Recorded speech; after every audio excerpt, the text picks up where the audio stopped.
Santo, santo, santo é o nosso Deus. Maravilhosa é a tua presença, Senhor Jesus. Ó, Pai amado, como é bom, Senhor, estar aqui, ó Senhor, na tua presença. Vem habitar, Senhor, nos corações nessa manhã de cada um daqueles que estão presentes, que estão nos assistindo em casa. Senhor, vem operar dos seus milagres, ó Pai. Ajude-nos, Senhor, a ser pessoas melhores, servos melhores. Ó Santo Deus, nos ajuda, Senhor, nos dê a tua humildade, o teu coração. Nos dê, Senhor, a tua humildade, ó Pai. Nos dê, Senhor, a tua visão, ó Pai. Discernimento, Senhor, para agir nas adversidades, ó Santo Deus amado, querido. Tu és, Senhor, maravilhoso, ó Pai. Não queremos sair daqui da mesma forma que entramos, Senhor Jesus. Ó Pai, eu te agradeço, Senhor, por ter misericórdia de nossas vidas. Obrigado, Senhor. Obrigado, obrigado, Senhor. Nós só temos a te agradecer, ó Pai. Oh, aleluias. Glórias, glórias, glórias, glórias. Salve a igreja com a paz do Senhor. Oh, como é bom estar na presença do nosso Pai. Como é bom fazer parte, Senhor, e estarmos em comunhão com Cristo. Aleluias. Oh, glórias, glórias. Vamos louvar ao Senhor com o hino da harpa cristã 291, a mensagem da cruz. Aleluias.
cruz.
digno, Ele sofreu por nós.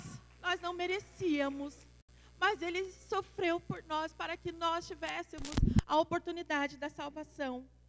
Oh, glórias ao Senhor Jesus. Oh, Santo Deus, Jesus, Tu és o Filho de Deus, ó Pai. Oh, Pai amado, Tu deixaste o céu, Senhor, para nos encontrar.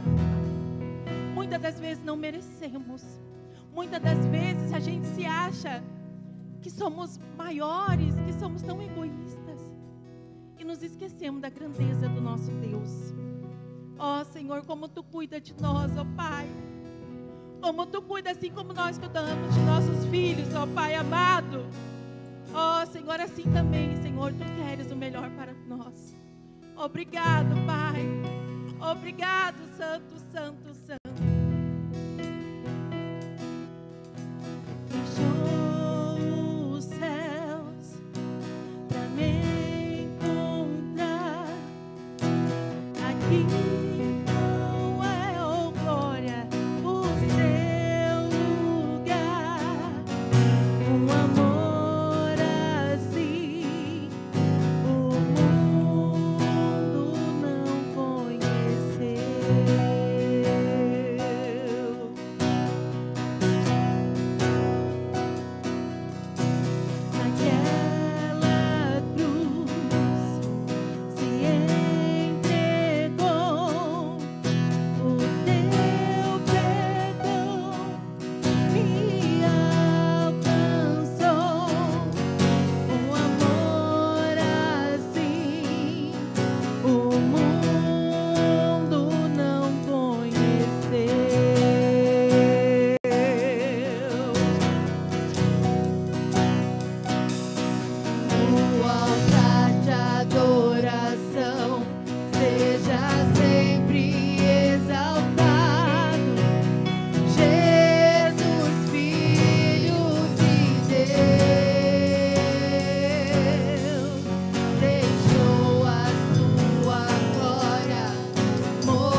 seja o teu nome, Senhor. Seja adorado, Jesus. Seja engrandecido, Senhor. O que seria de nós?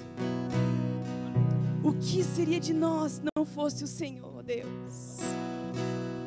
O que seria de nós, Jesus, se não fosse a tua entrega, o teu sacrifício, Jesus? Orianda labaço, orianda labassi. Vamos lá, igreja, engrandeça o nome dele. Ele é digno, aleluias, aleluias, aleluias. Seja exaltado, engrandecido. Ora, balabassu. Seu nome é santo, poderoso é, e não há nada que apague Não há nada, teu amor. não há nada. A cruz me libertou. A cruz te libertou. A cruz te libertou. A cruz te libertou. Aleluias, aleluias, aleluias. Como é bom estar na casa do Senhor. Como é bom ministrar louvores a Ele. Salmo 22 diz que Ele habita no meio dos louvores do seu povo. Muito obrigada, equipe de louvor, por nos conduzir em adoração. Podem tomar o lugar de vocês com calma. Aleluias, aleluias. Se você quer atrair a presença de Deus rapidinho, comece a reconhecê-lo. A palavra de Deus diz que a presença dele está em todo lugar. Mas existem alguns momentos em que ele intensifica a presença dele. E esses são os momentos em que nós reconhecemos que ele está naquele lugar. E a gente começa a declarar palavras de adoração. A gente começa a dizer quem ele é, testificar da bondade, testificar da santidade dele. E isso é exatamente aquilo que a gente fez aqui hoje, meus irmãos. Aleluias. Você pode tomar seu lugar, seu assento. Como é bom estar aqui, como é bom sentir a presença de Deus. Como é bom sermos tocados. Ele nunca nos deixa na vontade, né? Ele nunca nos deixa só no desejo. Todas as vezes que a gente chama o nome dele, ele se apresenta. Deus Emanuel, Deus conosco, continuamente. Ore carabalabasuri anda labassi. Aleluia, suri carabalabachore barabalabassu. Faz morada aqui, Senhor, ebarabalabachore balabassu. Não queremos apenas uma visitação, queremos a tua habitação, Espírito Santo de Deus, Espírito de Jesus, vem e manifesta as tuas maravilhas nesta manhã. O Senhor é a mensagem, o Senhor é a mensagem de hoje, Jesus. Todo o nosso amor se volta para ti nesta manhã, aleluias. Meu Deus, me ajuda a trazer essa mensagem hoje, que a presença está forte hoje. Meus irmãos, então vamos entrando em mais uma aula. Graças a Deus, temos aí tido uma sequência, um estudo precioso, profundo do livro de Esther. Temos tido aí professores abençoados, irmãos nossos que têm ministrado de maneira tão ungida aqui, realmente inspirados pelo Espírito Santo de Deus. E olha, esse livro, diga-se de passagem aí, é um dos meus preferidos, é o meu preferido mesmo. Se tornou, há uns 2 anos aí, o meu preferido. Eu não tinha uma visão muito, assim, comparando-se com outros livros da Bíblia, né? Tão, assim, especial com o livro de Esther, apesar de ter uma história muito linda. Mas o Senhor, nesses últimos 2 anos, Ele tem me permitido compreender com alguns relances novos, assim, com umas perspectivas novas. E eu espero passar com integridade para aquilo que o Espírito Santo me concedeu nessa manhã. Na aula passada, a gente estudou como o inimigo dos judeus caiu. Uma aula incrível que nos mostrou que a justiça do Senhor prevaleceu e o julgamento daquele que era o inimigo do povo de Deus foi cumprido. Amã, agora a essa altura do campeonato, né, na nossa lição, já morreu, já está morto. O juízo já foi cumprido. Ainda mais eu pergunto a vocês, meus irmãos, né? Eu sei que vocês sabem a resposta, né? Mas vale perguntar para uma questão didática, né? tudo bem, Amã morreu, né? Então, agora o povo de Israel pode descansar tranquilo. Sim ou não? Ah, Amã morreu, então está tudo resolvido, né? O cenário dos judeus está dos melhores. Certo ou errado? Errado, né? Infelizmente, muito embora Amã tivesse morrido, ainda existia a necessidade de uma intervenção poderosa do Senhor para que um livramento fosse completo. O livramento para os judeus fosse completo. E a gente vai justamente entrar hoje nesse prover do Senhor de livramento. Vou pedir para que vocês abram a Bíblia de vocês no livro de Esther. Nós viemos caminhando aí cada capítulo, né? Analisando, estudando, e hoje nós chegamos no capítulo 8. Eu vou ler o capítulo inteiro, o livro não, né? Mas o capítulo inteiro hoje, o capítulo 8, pelo simples fato de ser muito importante a gente, às vezes, começar a ter uma reflexão a respeito de uma temática e a gente ter o cenário completo na nossa cabeça. Eu sei que muitos dos irmãos não têm aí a disponibilidade de, durante a semana, estudar a lição. Então, a gente não pode, enfim, eu acho interessante a gente mergulhar, antes da gente mergulhar na lição, a gente ter o panorama completo daquilo que é o capítulo, beleza? Quantos acharam? Digam amém. Glória a Deus. Beber uma água aqui.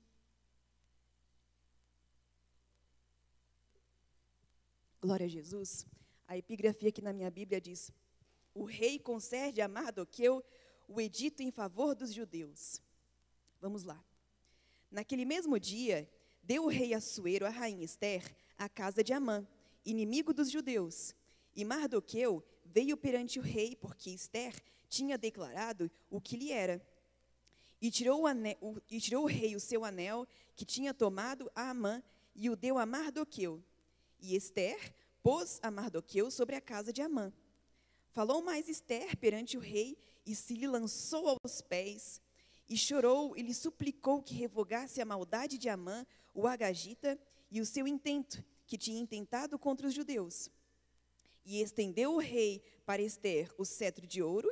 Então Esther se levantou e se pôs em pé perante o rei, e disse: se bem parecer ao rei, e se eu achei graça perante ele, e se este negócio é reto diante do rei, e se eu lhe agrado aos seus olhos, escreva-se que se revogue as cartas e o intento de Amã, filho de Amedata, o agagita, as quais ele escreveu para lançar a perder os judeus que há em todas as províncias do rei. Porque como poderei ver o mal que sobrevirá ao meu povo? E como poderei ver a perdição da minha geração? Ó Deus, nos dá essa oração.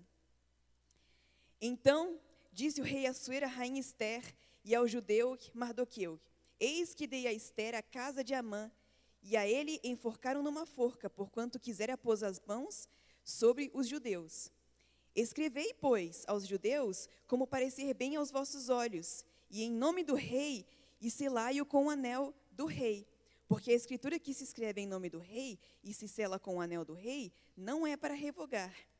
Então foram chamados os escrivães do rei naquele mesmo tempo, e no mês terceiro, que é o mês de Sivã, aos 23 do mesmo, e se escreveu conforme tudo quanto ordenou Mardoqueu aos judeus, como também aos sátrapas, e aos governadores, e aos maiorais das províncias que se estendem da Índia até a Etiópia, 127 províncias, a cada província segundo a sua escritura, e a cada povo conforme a sua língua, como também aos judeus, segundo a sua escritura e conforme a sua língua.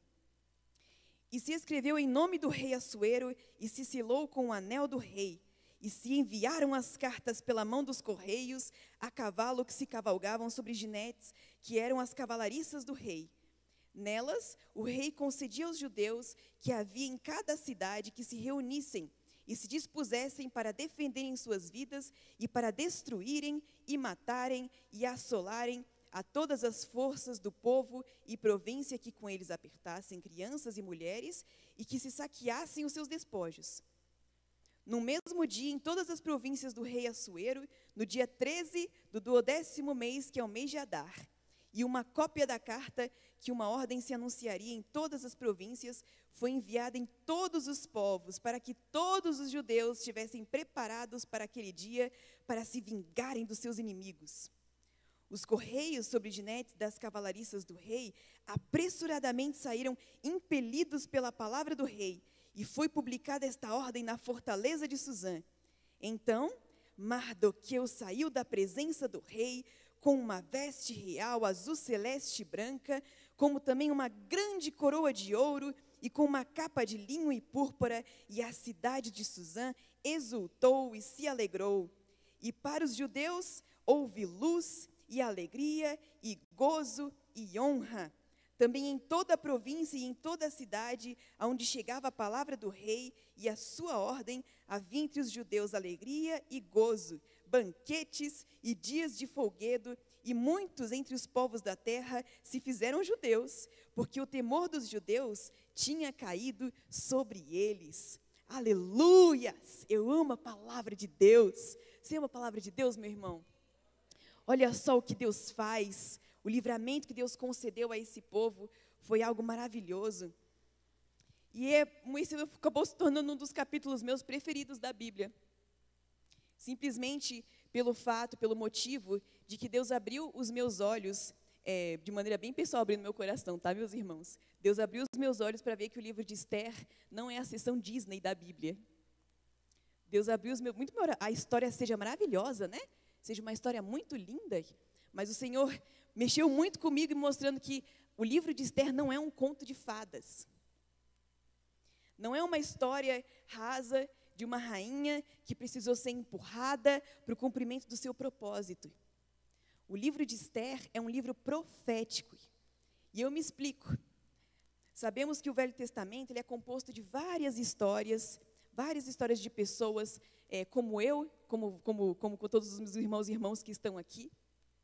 Mas a gente pode ler em cada uma dessas histórias e a gente vê que existe aí uma direção e um propósito na vida de cada uma dessas pessoas que apontam para algo maior do que eles mesmos.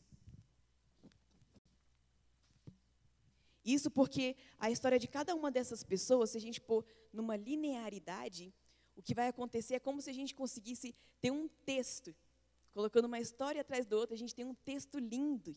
E a mensagem, a temática desse texto, quem é? Jesus. Ele vai ser sempre aquele que vai transparecer, vai sobrepor a todas essas histórias. Aleluias! A Bíblia inteirinha fala apenas sobre uma pessoa. Resumidamente, a temática principal da palavra de Deus é a apresentação de Cristo. Então, ele vai sobressair em cada capítulo, seja qual for o livro. E, aliás, esse é um dos porquês aí que muitos outros livros, né, chamados apócrifos, não entraram na palavra de Deus que nós conhecemos, que nós temos aqui. Porque a centralidade de Jesus não conversa com esses outros livros. Né? Isso aí seria uma outra mensagem que provavelmente os irmãos aqui teólogos poderiam falar muito melhor que eu. Mas, enfim, quando a gente lê o livro de Esther, a gente pode identificar alguns sinais, alguns sinais mesmo na vida e na história dessa mulher que a tornam uma figura, um tipo de Cristo. Algo que aponta profeticamente para Jesus. Nós estamos costumeiramente tendo a visão de que Esther, majoritariamente, representa a igreja e tudo, mas o Senhor também me mostrou esse novo panorama, esse novo cenário, que para mim foi algo, uau, surreal. Quais são esses sinais, Natália? Bom, o primeiro deles a gente pode ver que Esther, ela é uma menina adotada. Ela não foi criada de maneira direta pelos seus pais, a gente sabe que ela foi adotada por Mardoqueu, que é primo dela, e ela cresce em um ambiente onde o seu desenvolvimento e amadurecimento é numa casa que não tem expressividade, que não tem luxo. E assim a gente pode também comparar com Jesus, que muito embora tivesse uma família, um pai, ele veio, muito embora tivesse sido gerado no ventre de Maria, ele veio como um presente de Deus, Pai, para nós. E Deus o colocou aos cuidados de Maria e de José. Outro ponto que a gente pode ver também da história de Esther, que a gente pode fazer esse comparativo, é que o período da história de Esther é quando o povo judeu ele está sendo oprimido, está debaixo de um jugo muito forte de um império opressivo, que nós sabemos que é o persa. Mas quando a gente analisa o Novo Testamento, a gente vê que o cenário no qual Jesus viveu também era debaixo, quando o povo judeu estava debaixo de um império também opressivo. E esse império era o Império Romano. Outro ponto que a gente pode tirar também é que, imagine o Império Persa, aquela coisa enorme, gigantesca, e aí, de repente, um concurso de beleza é lançado, milhares de meninas, elas se reúnem em Suzã, são enviadas para Suzã, para uma avaliação, para um critério que tinha sido estabelecido ali, quem seria a escolhida do rei. E a gente vê que Esther, ela é a única que achou graça aos olhos do rei. E aí a gente vê também, né, no Novo Testamento, Romanos 3, 23, diz que todos foram destituídos da glória de Deus. O Senhor olhou do céu e procurou alguém que pudesse ser perfeito, alguém que não tivesse pecado, e ele não achou, a não ser aquele que veio, Jesus. E ele sim encontrou aceitação diante do Rei dos Reis e Senhor dos Senhores. Aleluias. Outro ponto que a gente pode levantar também é que diante de um decreto de destruição do povo judeu, Esther não ficou lá com os braços cruzados, não ficou lá na expectativa de que algo acontecesse, mas ela tomou um posicionamento, recebeu ali de Mardoqueu instruções, e ela disse: não, vou jejuar por 3 dias, boto o povo inteiro para jejuar, até as minhas criadas, que nem são judias, vão jejuar comigo. Vamos ficar aqui fechadas, clamando por 3 dias. E aí no 3º dia eu vou sair e eu vou fazer algo com relação a esse mandato de condenação contra o meu povo. E assim também o Filho de Deus fez também por nós. Ele estava lá na glória, né? Maravilhoso, majestoso, porque Ele é. Mas Ele se despiu de toda essa glória e veio a esse mundo, porque existia um mandato de condenação, existia um decreto de condenação sobre a humanidade. E ele não ficou de braços cruzados, ele disse: não, eu vou.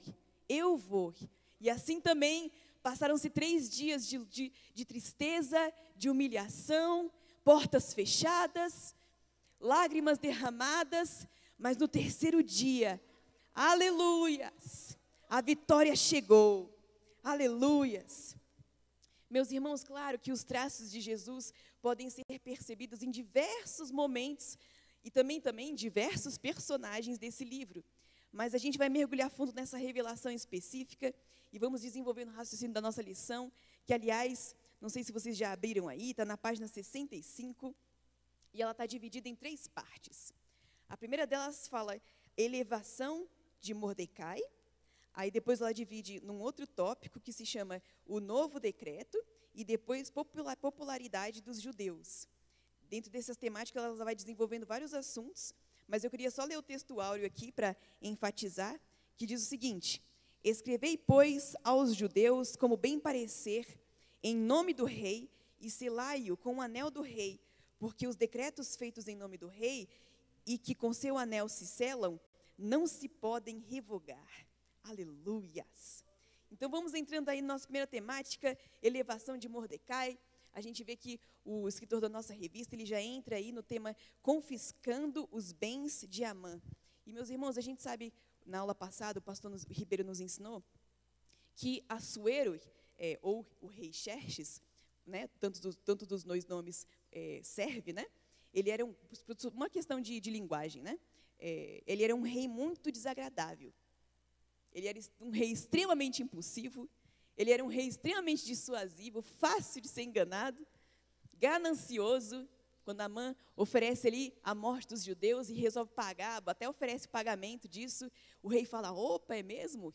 Então, era um rei extremamente ganancioso, extremamente impaciente, e a lista é grande. Mas como diz a nossa revista, ela explica muito bem, ela fala: muito embora em seu caráter pessoal, esse rei estivesse longe de tipificar Deus, mesmo assim, às vezes, quando na Bíblia descreve-se um rei em atividade, descreve-se essa questão, o cargo de reinado de um monarca em atividade, nós podemos relacionar essa figura a Deus. Em seu exercício de poder, de justiça, de misericórdia. E lendo o livro de Esther, a gente vê algumas descrições, algumas características do rei Assuero que não foram descritas na palavra de Deus por um acaso. A Bíblia diz que ele era, eu vou descrever aqui algumas características, a Bíblia diz que ele era, número 1, autoridade sobre as nações conhecidas, sobre os povos conhecidos da terra, ele era ali o rei sobre todas elas.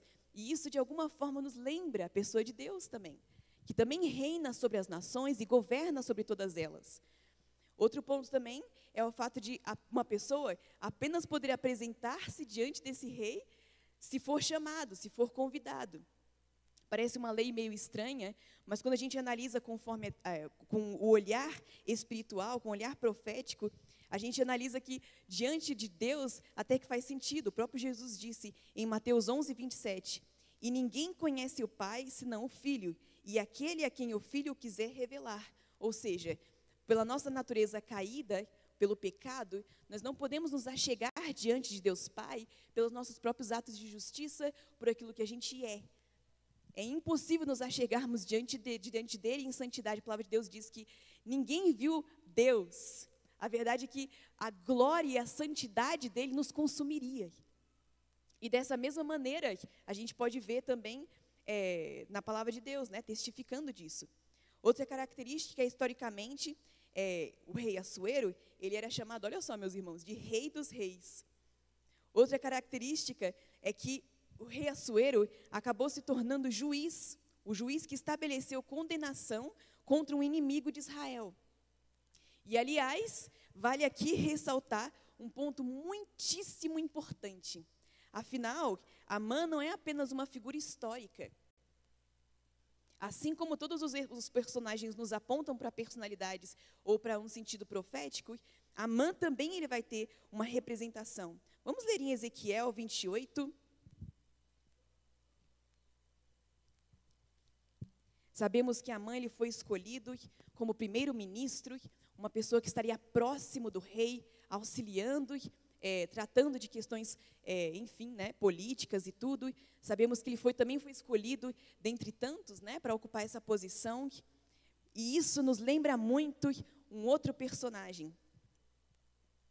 Ezequiel, capítulo 28, versículo, vou ler do 11 ao 19, que diz assim, na verdade do 12. Filho do homem, levanta uma lamentação sobre o rei de Tiro e dize-lhe, assim diz o Senhor Jeová, tu és o aferidor da medida, cheio de sabedoria e perfeito em formosura. Estavas no Éden, jardim de Deus. Toda pedra preciosa era a tua cobertura, a sardônica, o topázio, o diamante, a turquesa, o ônix, o jaspe, a safira, o carbúnculo, a esmeralda e o ouro. A obra dos teus tambores e dos teus pífaros estava em ti. No dia em que foste criado, foram preparados. Tu eras querubim ungido para proteger e te estabeleci. No monte santo de Deus estavas. No meio das pedras afogueadas andavas. Perfeito eras nos teus caminhos, desde o dia em que foste criado, até que se achou iniquidade em ti.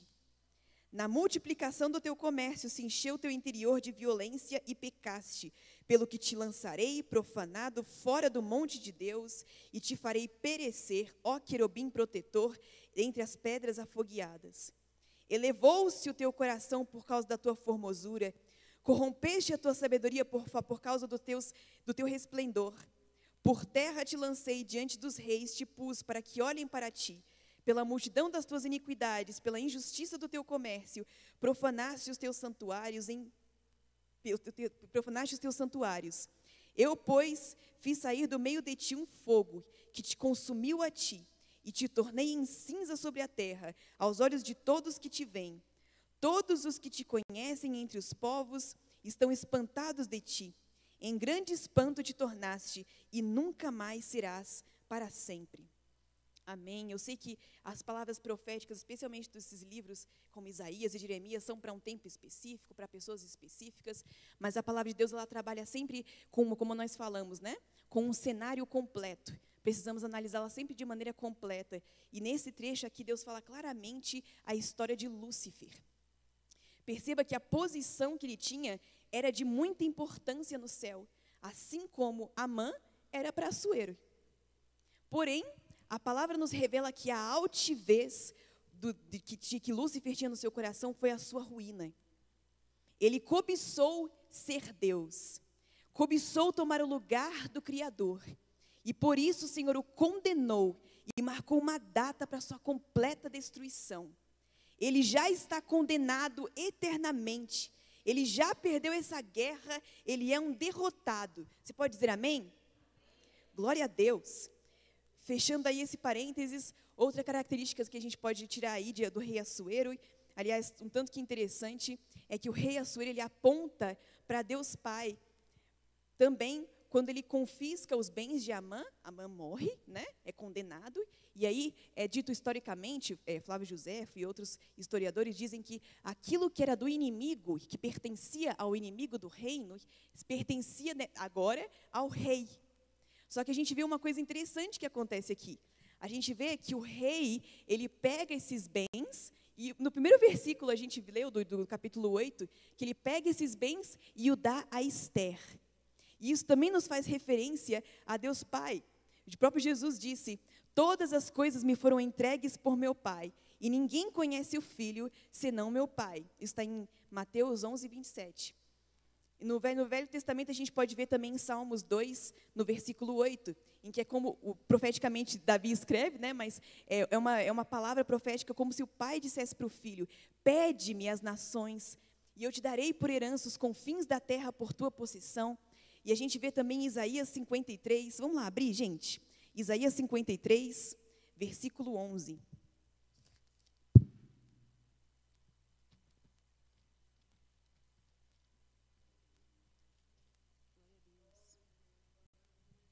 Isaías 53, versículo 11, que diz assim: o trabalho da sua alma ele verá e ficará satisfeito com o conhecimento. O meu servo, o justo, justificará a muitos, porque as iniquidades deles levará sobre si. Agora preste atenção: pelo que lhe darei a parte de muitos, e com os poderosos repartirá ele o despojo. Porquanto derramou a sua alma na morte, e foi contado com os transgressores, mas ele levou sobre si o pecado de muitos, e pelos transgressores intercedeu. Aleluias! Então isso também é uma demonstração aí, de uma tipificação aí do rei Assuero como Deus Pai. E a gente pode se perguntar, mas como assim ele recebeu as coisas do inimigo? A verdade é que o pecado, meus irmãos, deu legalidade para que o inimigo governasse. O pecado, ele entrou no DNA, na história da humanidade, e isso deu espaço para que o inimigo tomasse, enfim, espaço, governo neste mundo. Mas quando Jesus ressuscitou, e ele veio em carne, morreu em carne, e pregou o pecado, a cédula do pecado na cruz do Calvário, tudo aquilo que pertencia a Satanás foi dado para o segundo Adão. Aleluia, Jesus. Ele recebeu os despojos da vitória. E aquilo que Jesus recebeu do Pai, preste atenção, ele concedeu a gestão a mim e a você. E a gente aí já abre aí uma porta para a gente entender o significado aí, os sinais de um outro personagem que apareceu aqui. E esse personagem é Mardoqueu. Então a gente pode ver nessa perspectiva, né, profética que o Senhor me concedeu, a gente vê que agora Mardoqueu, ele simboliza a igreja. Aleluias! O Filho de Deus recebeu todos esses despojos e agora ele vira para a Ester, né, vira para Mardoqueu e diz: faz o seguinte, faz gestão agora de tudo aquilo que eu conquistei. Aleluias! Glórias a Deus! Então vamos ver algumas características de Mordecai que nos mostram que ele também representa a igreja. Vamos lá. Primeira delas, Mordecai recebe a tarefa de adotar e cuidar de uma criança que não era dele, assim como fizeram Maria e José. Outra característica, Mordecai mostrou fidelidade ao Senhor, fidelidade a Deus, quando se recusou a se prostrar diante de Amã, assim como a igreja verdadeira não se prostra diante de Satanás. Aleluias! Outra característica que a gente pode tirar também de Mardoqueu. Nós lemos no capítulo 8 que Ester introduz ou apresenta Mardoqueu diante do rei Xerxes. E agora o rei dá para ele um anel, ou seja, concede a ele o uso da sua autoridade, para que em nome do rei ele possa liberar decretos irrevogáveis. E assim também é com a igreja do Senhor. Aleluias! Vamos então tratar um pouco sobre Mordecai como primeiro-ministro? Aqui a gente entra no próximo assunto, né, desse tópico, e a gente vê que Esther não se apresenta, analisando as aulas anteriores aí, Esther não se apresenta diante do rei sem ser chamada, apenas lá no capítulo 5. Eu acho que foi a Isabela que deu essa aula, que, enfim, depois desses 3 dias de jejum e tudo, ela se vestiu bonitona, com aquelas roupas, com coroa e tudo, e se apresentou diante do rei corajosamente, com o risco de morrer. Mas não foi apenas aquela vez que ela se apresentou diante do rei. A gente acabou de ver que mais uma vez ela se apresenta, e dessa vez ela ainda está acompanhada, ainda levou alguém junto. Meu Deus, que mulher ousada. Mas vemos aqui que o rei Assuero amava muito Esther. Tinha ali um respeito muito grande por ela. Alguém que sabia da lei e da gravidade daquilo que ela estava fazendo, o rei provavelmente deve ter pensado, Esther tem alguma coisa muito importante para me falar. Não é por acaso. E como a gente falou, gente, analisando essa história, a gente tem que ver sempre além do que é histórico. A gente tem que sempre analisar de maneira profética. E eu vejo muito isso como algo que aconteceu no céu. Veja bem, Jesus tem a perfeita liberdade, porque ele tem a aceitação de Deus, Pai. Então, ele tem a perfeita liberdade de poder acessar o coração de Deus, de poder se apresentar diante de Deus. Isso porque ele já recebeu aceitação em favor, ele é santo, ele é puro, ele é perfeito. Mas nós somos pecadores. Como nós falamos aqui, nós não temos condições de entrar e de nos apresentar diante de Deus por nós mesmos, pelos nossos próprios atos de justiça. Porque nós mesmos falamos aqui, todos pecaram e estão destituídos da glória de Deus. Mas algo especial aconteceu aqui no capítulo 8 que nós lemos. Veja o que diz no primeiro versículo, vamos lá ver? Diz assim no primeiro versículo. Naquele mesmo dia deu o rei Assuero a rainha Esther a casa de Amã, inimigo dos judeus. E Mardoqueu veio perante o rei, porque Esther tinha declarado o que lhe era. Aleluias, glórias a Deus. Outra versão diz, porque Esther tinha declarado quem ele era. E outra versão da Bíblia Viva que eu tenho em casa ainda diz, porque tinha declarado que era seu parente. E isso nos faz referência a Romanos 8, 28. Ia ser bem melhor se estivesse aqui no telão. Alguém pode ir me ajudando e pondo, por favor? Romanos 8, 28. Que assim agiliza um pouquinho. Eu sei que não está tão perfeito para ler, né? Mas ajuda. Romanos 8, versículo 28 e 29. Vocês estão bem, irmãos? Estão acompanhando? Glória a Deus. Vamos lá. E sabemos que todas as coisas contribuem juntamente para o bem daqueles que amam a Deus, daqueles que são chamados por seu decreto. Porque os que dantes conheceu, também os predestinou para serem conformes à imagem do seu Filho, a fim de que ele seja o primogênito entre muitos irmãos. Então a gente vê claramente aqui a Bíblia se conversando e mostrando para nós que Jesus nos apresenta diante do Pai, não mais como estranhos, não mais como pecadores, mas como família. Aleluias, glórias a Jesus.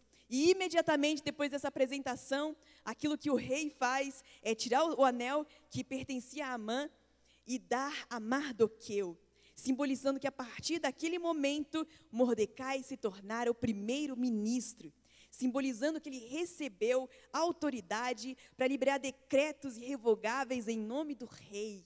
Aleluias! Podemos trazer esse trecho para os nossos dias e a gente vai ver o nível de autoridade que Deus colocou nas suas mãos, meus irmãos. Oh, glória a Deus! Agora, as declarações que saem da nossa boca são cheias de autoridade. São decretos irrevogáveis que têm poder para mudar o cenário da sua vida, da sua família, da nossa nação. E atenção! São decretos, são palavras essas que têm poder para alterar de maneira boa, mudar esse cenário de maneira positiva, mas também de maneira má, também de maneira negativa. Vire aí para quem está do seu lado e diga a essa pessoa, o que você fala tem poder. Glória a Deus. Dei a gaguejada aqui, mas foi. Glória a Deus. E aí seguimos, diz o próximo assunto, né, desse tópico é o significado do anel. Então, vamos nos focar um pouquinho do que esse anel simbolizava. Historicamente falando, aquele anel ele era usado para selar decretos e leis. Ou seja, tinha aí, imagina um papiro, um pedaço de papel, algo assim. Era escrito a lei nesse pedaço de papel, era colocada uma porção de argila, e ali o anel do rei servia para selar, simbolizando que ele legitimava, autenticava aquele documento. Aquele anel, ele era como que uma assinatura. Ele validava aquele documento. E validava de maneira em que não se podia voltar atrás. Era sem volta. Não tinha como voltar atrás. E uma vez recebido aquele anel, Mordecai recebe essa autoridade de emitir esses decretos em nome do rei. Logicamente, com seu consentimento, né? E também não só isso. Aquele que recebia esse anel também recebia autonomia para ver o rei a qualquer momento que quisesse. Para qualquer momento que bem entendesse, sem aí esperar uma permissão ou algo assim, sem ser chamado. E olhando para os nossos dias, o que simbolizaria esse anel? O que esse anel significaria para nós? Ora, facilmente é fácil a gente dizer que esse anel, que ele se simboliza o nome de Jesus. Oh, glórias! E ele mesmo disse, e esses sinais seguirão os que crerem. Em meu nome expulsarão os demônios, falarão novas línguas, pegarão nas serpentes, e se beberem alguma coisa mortífera, não lhes fará dano algum, e porão as mãos sobre os enfermos e os curarão. Aleluias! No nome dele podemos realizar milagres, sinais e maravilhas. E também receber livre acesso à presença do Pai. Oh, glórias! Por isso, meus irmãos, eu quero aqui enfatizar, não podemos usar o nome de Jesus de maneira irreverente, sem temor. É muito importante nós termos esse temor com relação ao nome de Jesus. Porque é pelo nome dele que nós recebemos acesso para tocar o sobrenatural. Nós recebemos autoridade para tocar o sobrenatural. Aleluias. E aí vamos evoluindo na nossa lição, vamos entrando aí no nosso segundo tópico, que diz o novo decreto. Aleluias. E ele entra aí com a petição de Esther. A gente viu que Esther ela faz um pedido muito especial para o rei Assuero, e como a gente sabe, Amã não era mais um problema, não estava mais no cenário, porém, existia um decreto de morte, ecoando, né, nas nações.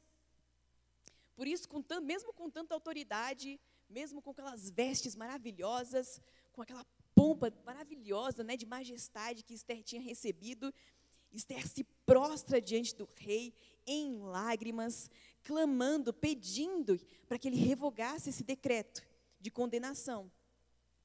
E da mesma forma que Esther se apresentou intercedendo pelo seu povo, a gente também pode correlacionar aquilo que a forma que Jesus se apresenta diante do Pai. Em Hebreus diz o seguinte, Hebreus 7, 25 e 26.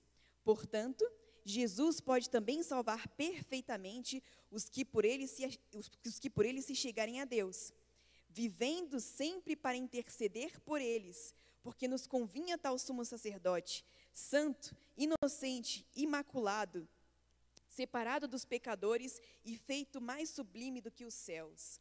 Aleluias. Meu irmão, não sei como você chegou aqui essa manhã, eu não sei quais são as suas necessidades, mas saiba que se você precisa de oração, primeiramente, o nosso sumo sacerdote intercede por você. Ele intercede por nós, fazendo conhecidas as nossas causas diante de Deus Pai. Nesta mesma hora em que nós estamos conversando aqui, eu creio que Ele está se apresentando a sua vida, apresentando o seu nome diante de Deus. Você crê? Glórias a Deus. É válido também dizer que ao mesmo tempo, enquanto Jesus também intercede para aqueles que anseiam pela salvação, né, para aqueles que recebem a salvação, Ele também intercede pelas nações da terra. E são muitos os momentos em que aqui, na consagração, ou momentos de intercessão que nós temos aqui na nossa igreja, nós sempre buscamos nos alinhar com as orações de Jesus, nos alinhar com aquilo que Ele está intercedendo e orando. Como isso é necessário. Aleluias. Que o nosso coração a cada dia pese por aquilo que o coração dele pesa. Chore por aquilo que ele chora. Que a gente aprenda a celebrar por aquilo que ele celebra. Amém? Glória a Deus. Vamos lá de novo, mais uma vez, movendo na nossa lição. Esther se prostra diante do rei e pede uma revogação. A gente está indo no próximo tópico, um decreto é escrito. Esther, mais uma vez, se prostra diante do rei e pede uma revogação. Afinal, a gente sabe que o decreto que foi emitido por Amã era um decreto irrevogável. A não ser que, e isso o rei ele fala, né? A não ser que outro decreto pudesse ser emitido, amenizando as consequências do primeiro. Vamos ler na nossa revista? Na página 68, ele faz uma afirmação muito, muito pertinente. A parte 68 tem duas colunas, né? Aí é na segunda. Diz assim, no meio do texto: ninguém poderia reverter o decreto que o rei havia determinado, porque ele era soberano. O primeiro decreto não fora anulado, simplesmente porque nenhum decreto real poderia sê-lo. Podia ser tornado obsoleto por um novo decreto, equivalente à anulação, mas não à anulação estritamente e expressa. Aleluias! E assim também, meus irmãos, é para a nossa realidade. Como lemos em Romanos 3, 23, né? Todos foram destituídos da glória de Deus. A gente sabe também que o salário do pecado é a morte. E por muito tempo o inimigo usou desse decreto para nos acusar diante de Deus. Nenhum homem, ser humano, tinha condições de reverter esse decreto. E a verdade é que nem o próprio Deus, porque ele se sustenta nas suas próprias palavras. As palavras dele sempre são justas. Ele é um justo juiz. Se alguém pecou, é necessário condenação. E aí, então a gente pode analisar, na velha aliança, Deus, movido de zelo e de santidade, a gente sabe que na palavra de Deus, trovões ecoaram do Monte Sinai, e ele estendeu o seu dedo e escreveu na pedra a lei, inaugurando uma aliança com os homens. Aleluias! E isso, muito embora esteja inaugurado uma aliança, um desejo de Deus ter esse relacionamento com o homem, a gente sabe que, infelizmente, essa lei acabava por nos condenar, porque nós não tínhamos a capacidade de cumpri-la na sua integridade, integralmente. Aleluias! Pois então, no nosso tempo, Deus, também movido de zelo, também movido de santidade, escreveu um novo decreto que está acima do antigo. Este novo decreto foi escrito não mais numa pedra física, como foi para Moisés, mas foi escrito na própria rocha, que é Cristo. Que é o próprio Cristo, e diz assim, em Isaías 53:10, todavia o Senhor agradou moê-lo, fazendo-o enfermar. Meus irmãos, isso era o dedo de Deus, em Jesus, escrevendo nele um novo decreto. Aleluias! Jesus na cruz, moído, é o símbolo do zelo, da santidade de Deus, da ira do Senhor, mas também da grandeza do amor dele pelas nossas vidas. Você pode glorificar Jesus por um momento? Obrigado, Senhor Jesus, por essa entrega tão gloriosa. Ele se fez maldição para que nós pudéssemos nos tornar justiça de Deus. Ele se fez órfão para que nós pudéssemos ser chamados de filhos. Ele se fez de desamparado para que nós pudéssemos receber aquilo que Ele tinha, aquilo que Ele é. Aleluias! Estamos assentados com Ele nas regiões celestiais. Oh, glórias! Somos herdeiros e co-herdeiros com Ele. Não existe coisa mais gloriosa do que essa, meus irmãos. Aleluias! Então, no lugar onde a morte vigorava, agora podemos receber vida. E este decreto é a causa da nossa alegria. Que amor é esse? Aleluias! Jesus se fez maldição para que nós pudéssemos nos tornar justiça de Deus. E voltando para a história, meus irmãos, a gente vê que o rei Assuero concede esse anel a Mordecai, e agora junto com Esther, eles escrevem esse novo decreto. E uma vez redigido esse novo decreto, selado, né, pelo anel do rei, ele foi copiado em diversas línguas. A gente viu 127 províncias, e eu acho que Tem muita coisa na Bíblia que, às vezes, para a gente enxergar a dimensão, fica até difícil. O Império Persa era enorme mesmo. Mas esse decreto ele foi redigido em diversas línguas, de diversas maneiras, para que todos os povos pudessem ter ciência daquele novo decreto. E a gente também pode fazer essa correlação também com os dias de hoje. Afinal, aquele decreto aquele decreto novo de redenção precisava chegar onde aquele decreto antigo tinha chegado.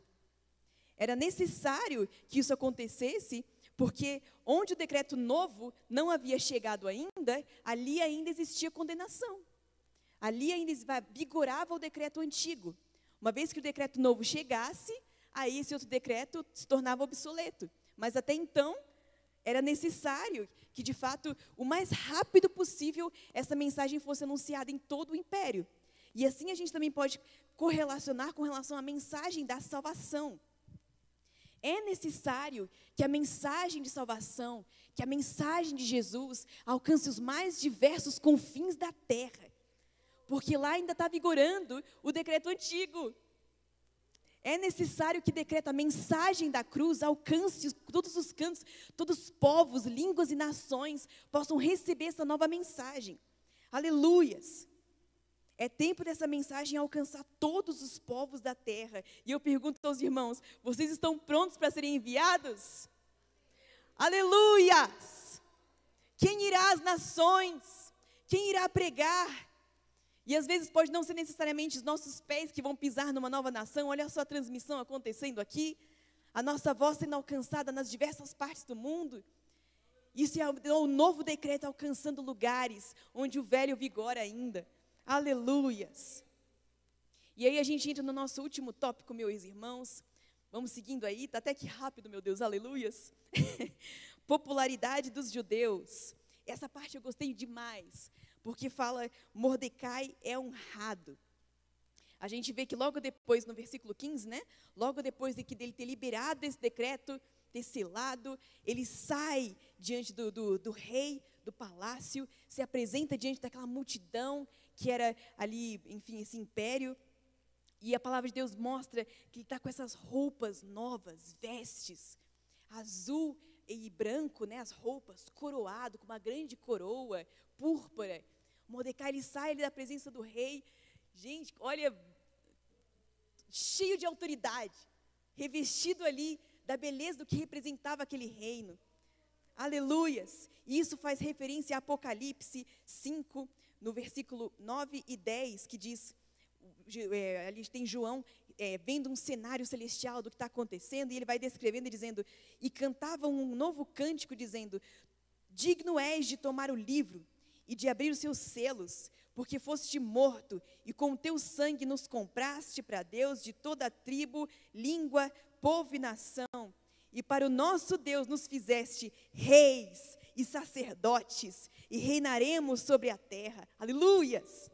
E ainda em Isaías 61 diz, o Espírito do Senhor está sobre mim, porque o Senhor me ungiu para pregar as boas novas aos mansos, enviou-me a restaurar os contritos de coração, a proclamar liberdade aos cativos e a abertura de prisão aos presos, a apregoar o ano aceitável do Senhor e o dia da vingança do nosso Deus, a consolar todos os tristes, a ordenar acerca dos tristes de Sião, que se lhe dê glória em vez de cinza, óleo de gozo em vez de tristeza, vestes de louvor em vez de espírito angustiado, a fim de que se chamem árvores de justiça, plantações do Senhor, para que Ele seja glorificado.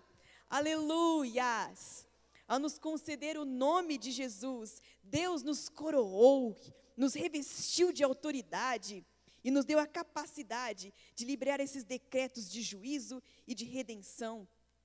No nome de Jesus podemos interferir no mundo espiritual e declarar palavras de transformação. Isso não é maravilhoso? Oh, glória a Deus! Outro texto em Jeremias que faz relação a essa autoridade que nós recebemos. Jeremias, ele recebe uma palavra profética do Senhor, que é válida para nós também. Ele diz, e estendeu o Senhor a sua mão, e tocou-me na boca, e disse-me o Senhor, eis que ponho as minhas palavras na tua boca. Olha, ponho-te neste dia sobre as nações e sobre os reinos, para arrancares e para derrubares, para destruíres e para arruinares, e também para edificares e para plantares.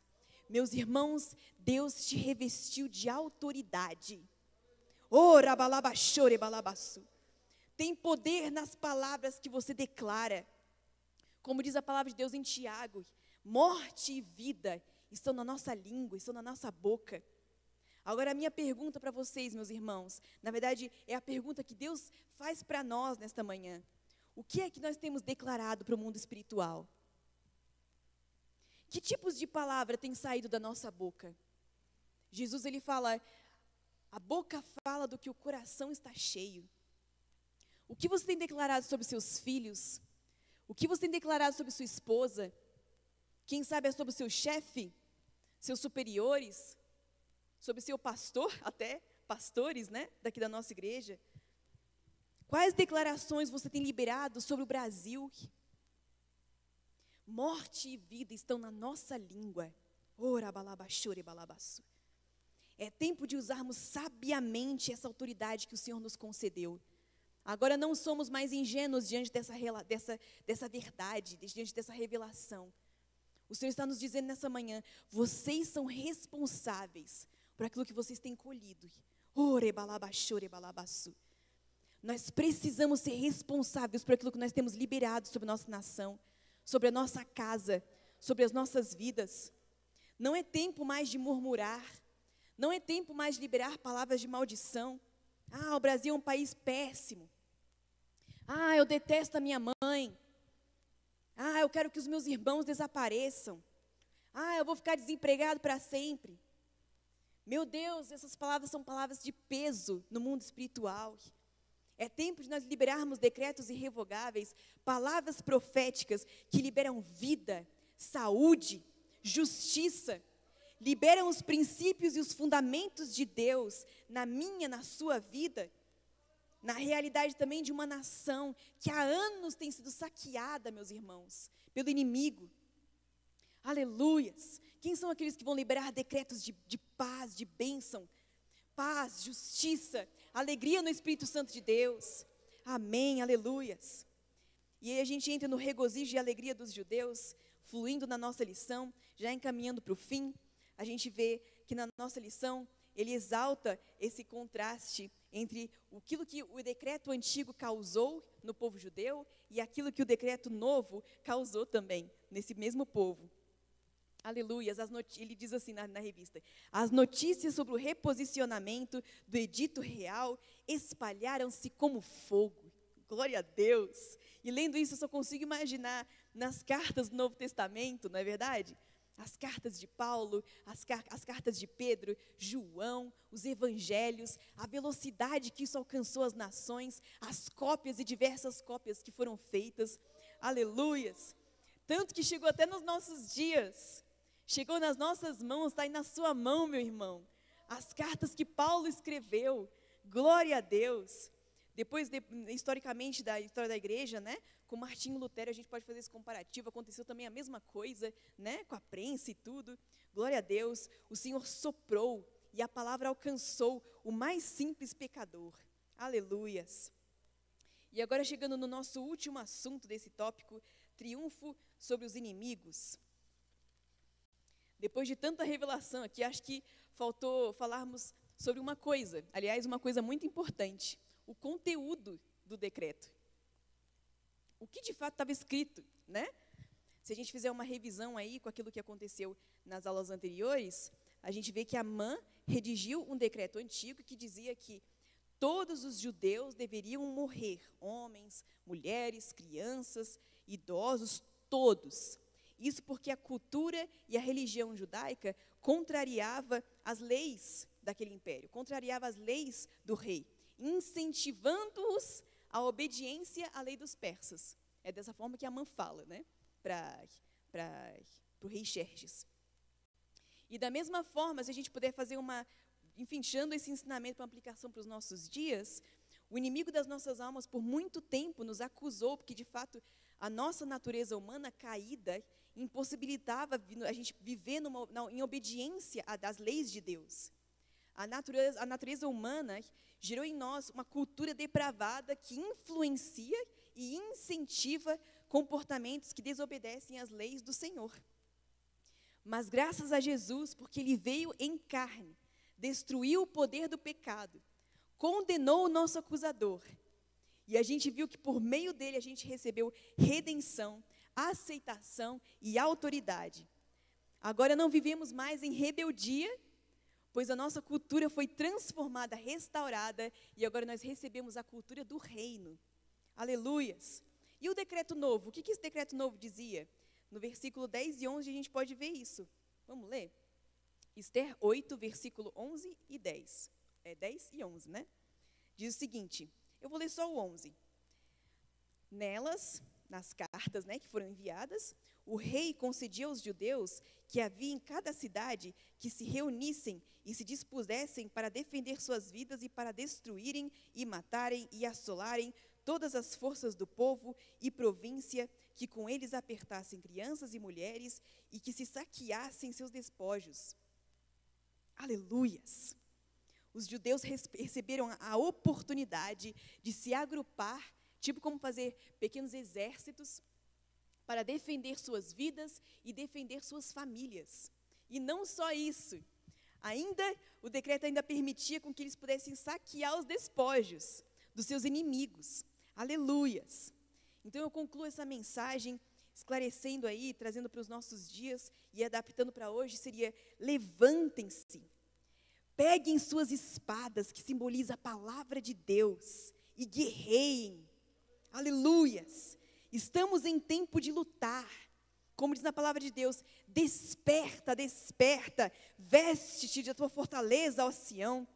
O nosso rei já venceu Satanás, mas todos os dias nós precisamos nos revestir da armadura de Deus, de Efésios 6, e irmos para cima dos nossos inimigos, que não são carne, que não são sangue, mas são fortalezas da maldade que nos levam, que se levantam nas regiões celestiais e querem te calar, querem nos emudecer, aprisionar você e sua família numa situação de enfermidade, aprisionar os sonhos dos seus pais, arrancar seus irmãos do caminho, roubar a alegria da sua casa, tirar a paz do seu coração, destruir a nossa nação. Aleluias, você é uma voz profética nesta geração, meu irmão. Aleluias, Deus te levantou, Deus te colocou nesse tempo, para que você possa decretar salvação, se levantar com a espada do Espírito e mudar a história, despertar aqueles que estão dormindo. No nome de Jesus nós podemos transformar atmosferas de lugares, transformar a vida de pessoas.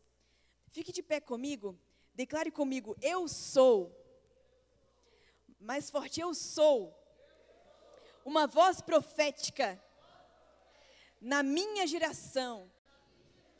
Eu sou uma voz profética na minha geração. Senhor Jesus, estamos aqui reunidos, não mais, Senhor, estamos na ignorância.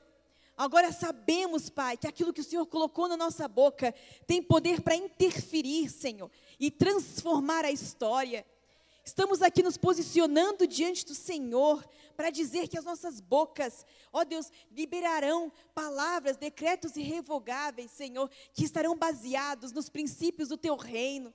Paz, justiça e alegria no Espírito Santo serão declarados, Pai, a partir das nossas vidas. E nós declaramos nessa manhã que a nossa nação é uma nação abençoada.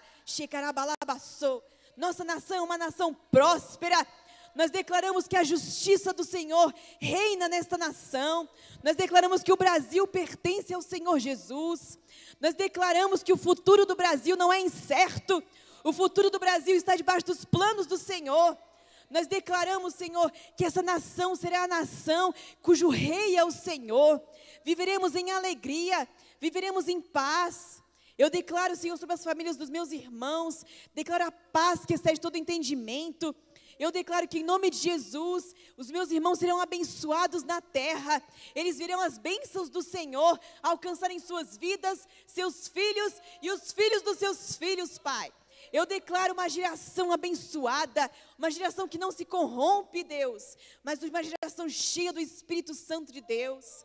Ó Deus, santifica a nossa boca, eu te peço, nessa manhã, perdoa-nos pelas palavras que declaramos, Senhor Deus. Ó Deus, que em nome de Jesus foram palavras más, Senhor. Perdoa, Senhor. Tem misericórdia, Jesus. Lava a nossa boca, Senhor. E eu peço para que em nome de Jesus possamos ser canal do sobrenatural, canal de mudança, canal de transformação, Senhor. É o que eu te peço, Deus, e já te agradeço. Em nome de Jesus.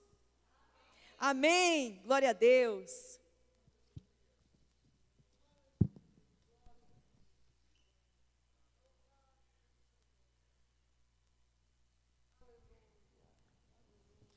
Amém. Pai do Senhor, igreja. Você recebeu essa palavra no seu coração? Eu queria que você tomasse assento um momento, amados. Nós estamos, desde a semana anterior ao dia 7 de setembro, nós iniciamos uma cruzada de oração nacional. E o grupo não é muito grande, tem no máximo umas 100 e poucas pessoas.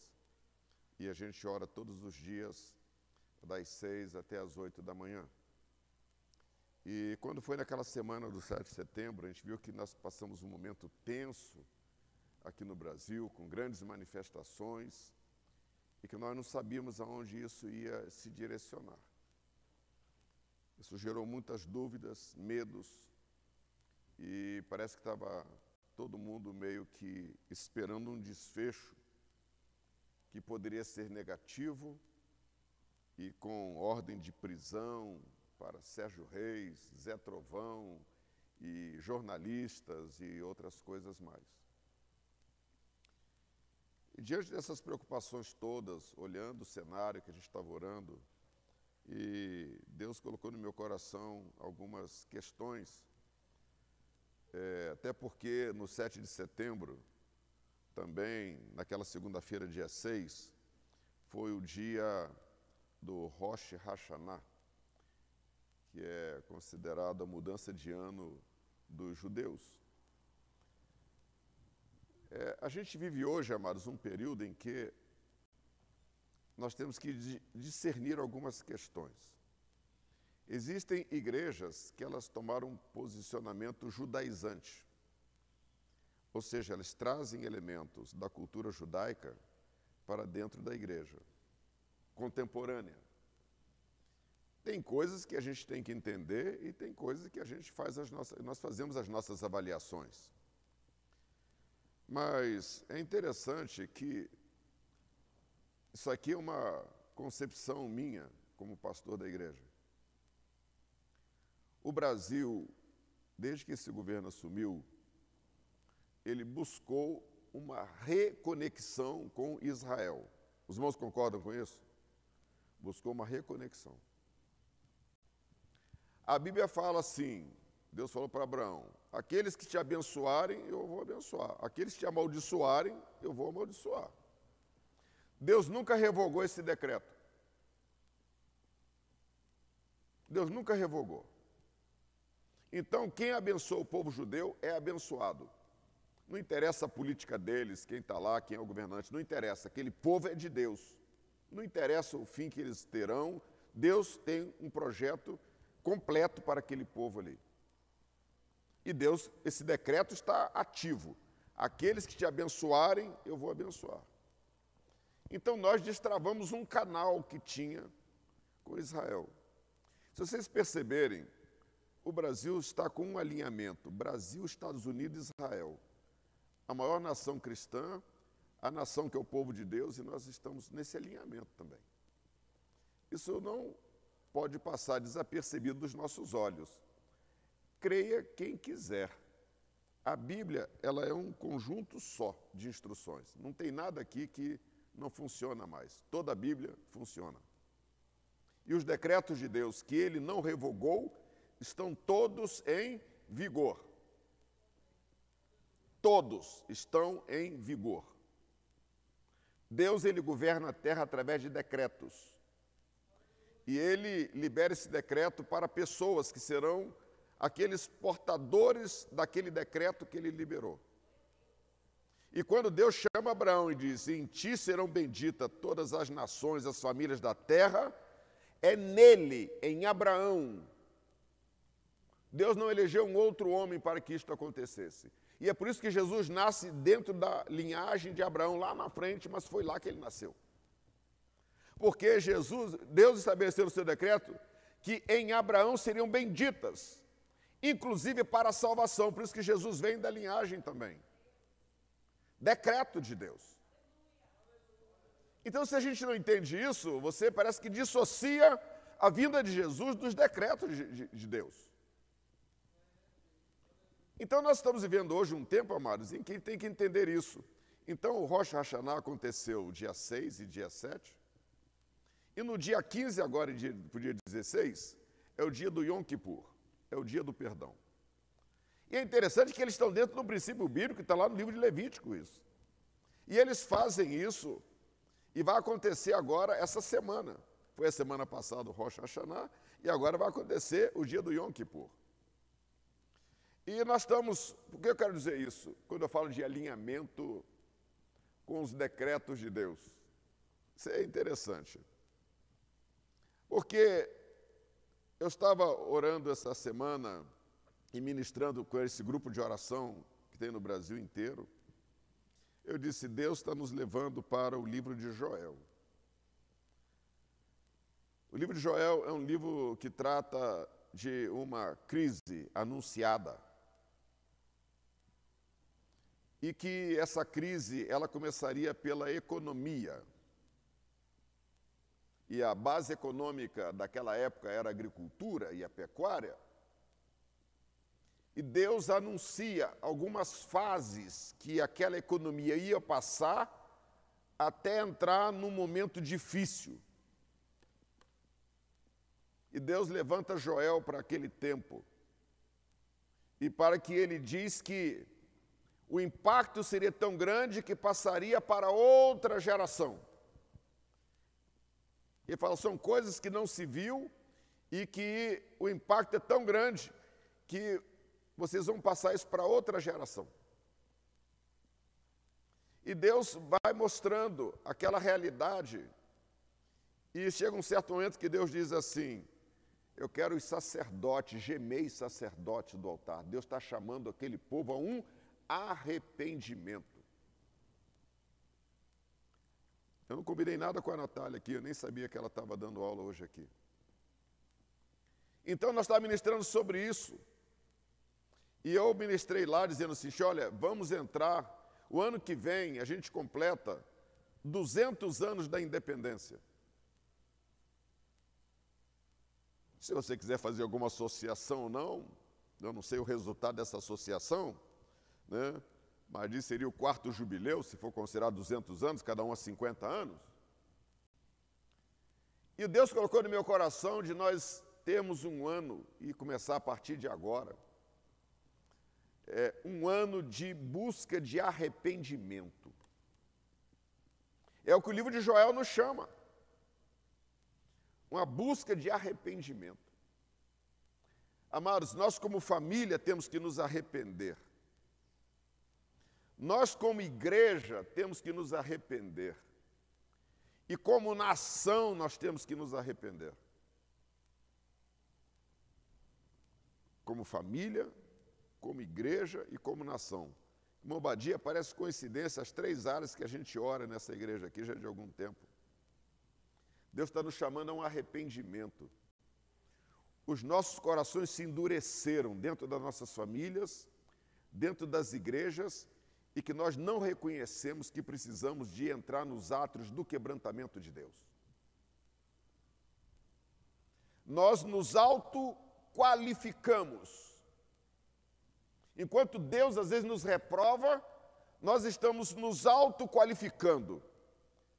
Eu sou de oração, eu não tenho que pedir perdão, eu sou assim, eu sou assado, a gente fica se autoqualificando.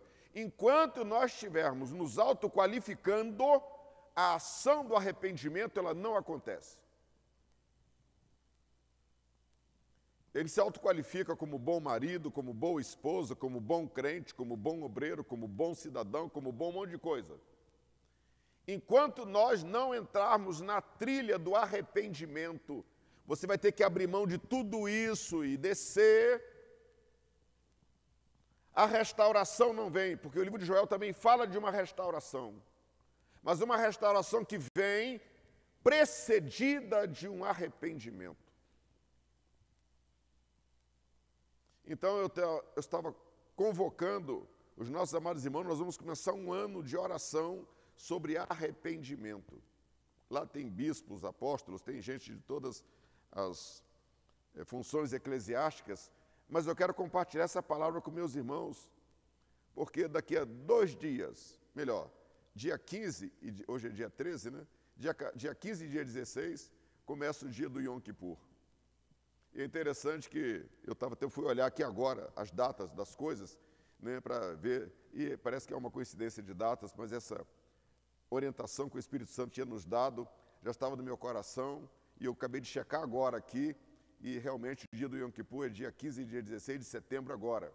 Ou seja, é a semana agora que já começou, daqui a 2 dias. E nós entrarmos num propósito.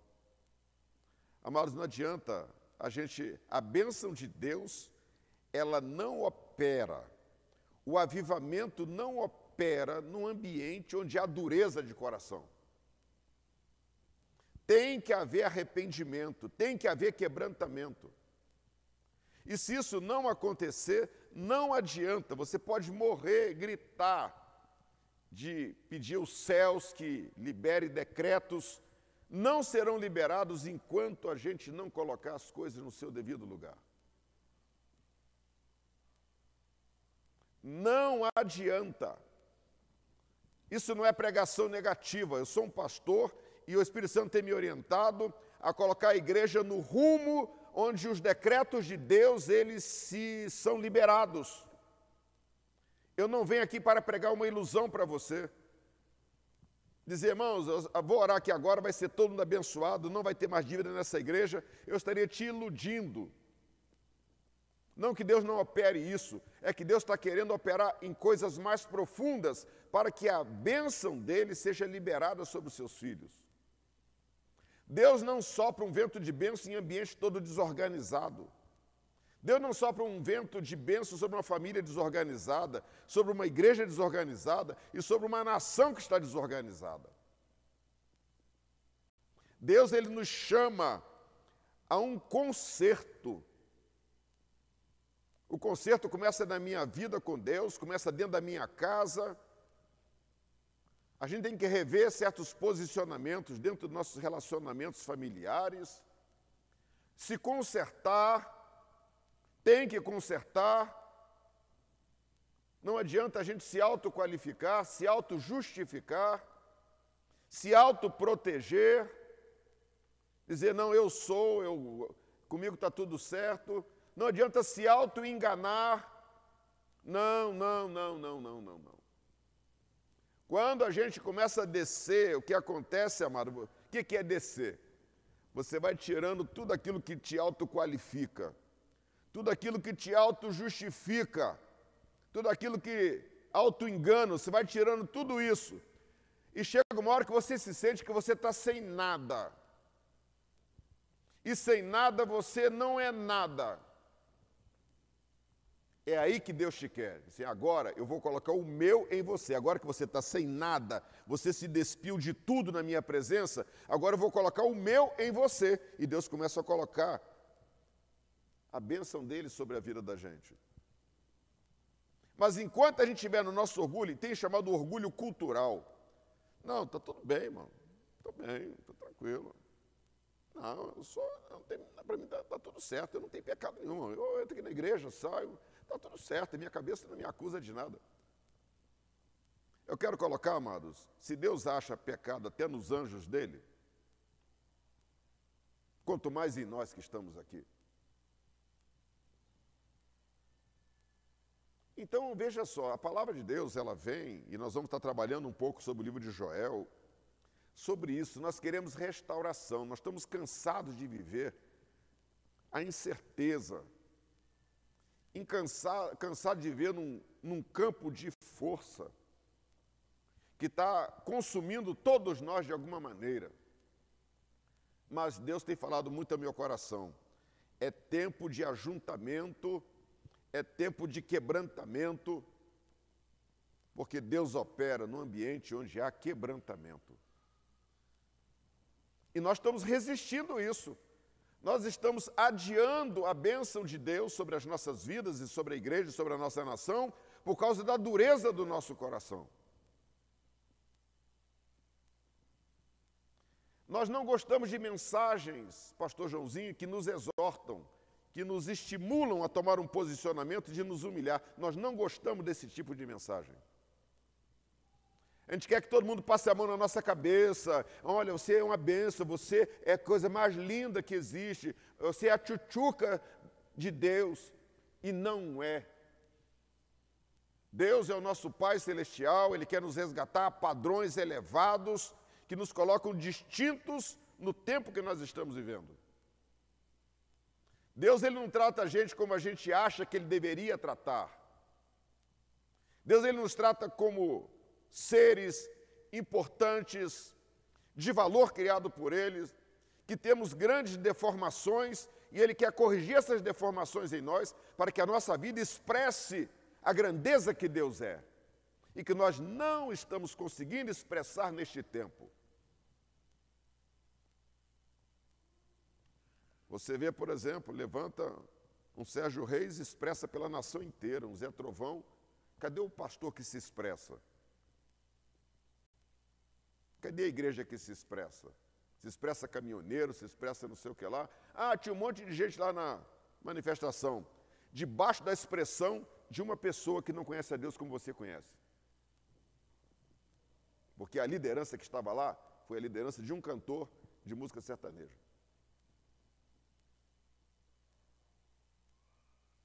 Você aceite ou não. Deus me mostrou que eu prego para pessoas muito duras de coração.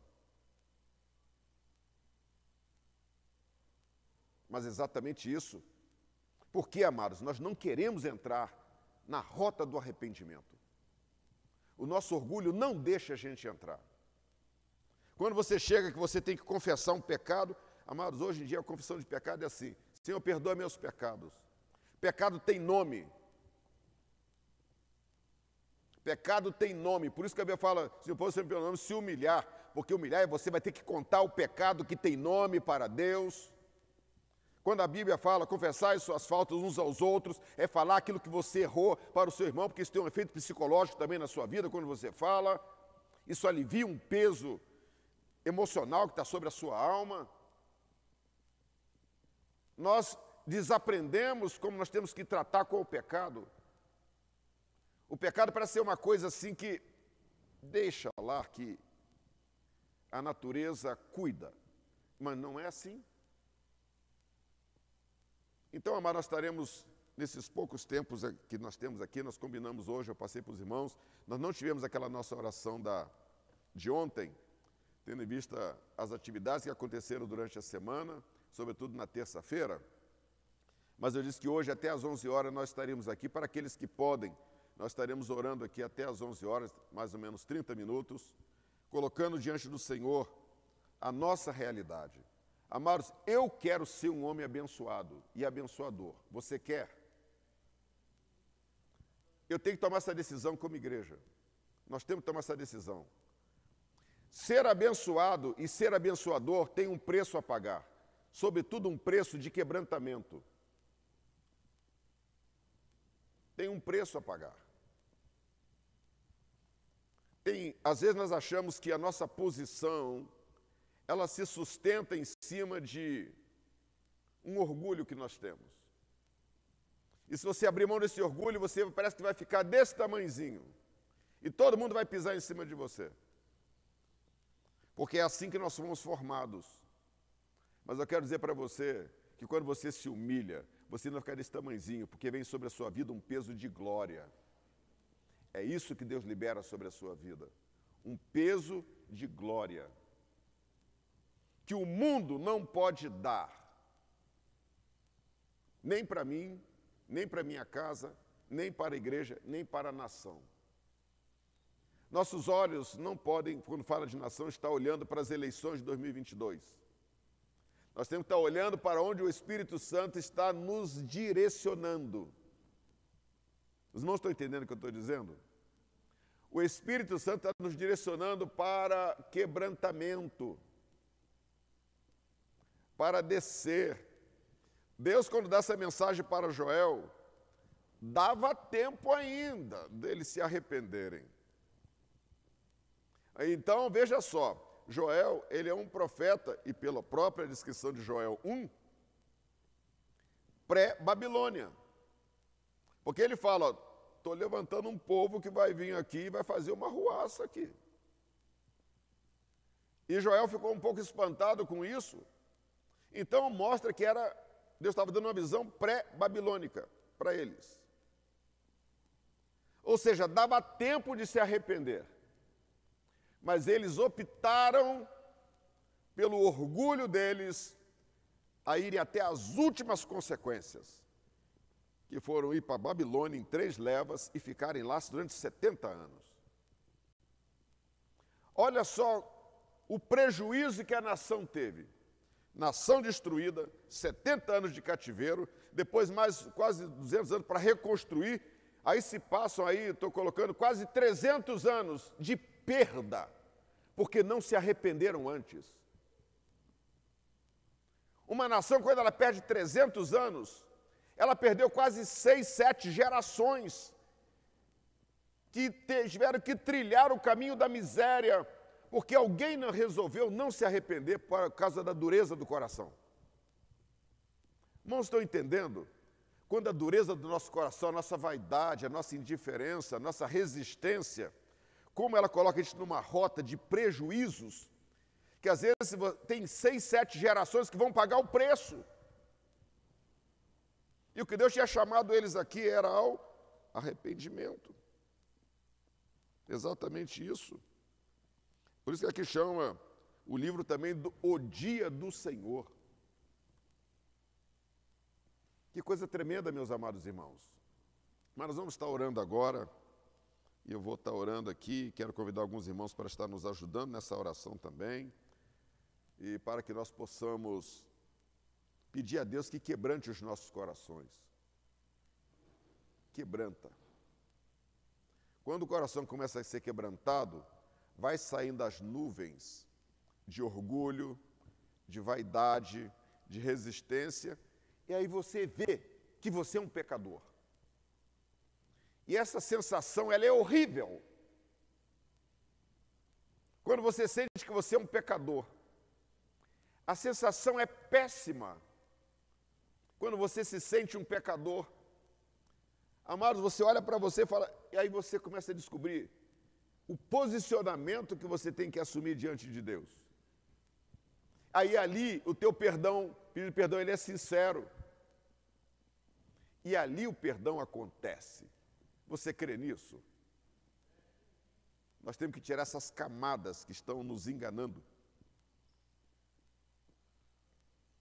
E vai criando em nós uma sensação de que nós está tudo bem, e quando não está. Eu vou começar orando aqui, depois eu vou pedir para o pastor Jair também orar um certo momento, e depois eu vou pedir também para o pastor, o presbítero André também estar orando conosco, e no final, quando for 11 horas, a gente encerra aqui. Amém, igreja? Você quer entrar no caminho da bênção? Amados, eu vou dizer uma coisa. Deus me colocou na função de ser um cooperador desta obra. Eu vou dizer uma coisa, eu tenho uma paixão pelos irmãos dessa igreja aqui. Mais do que isso, eu tenho ciúme de vocês. Mas eu não limitarei nenhuma palavra profética sobre esta igreja. Deus, Ele ama vocês muito mais do que eu. Muito mais.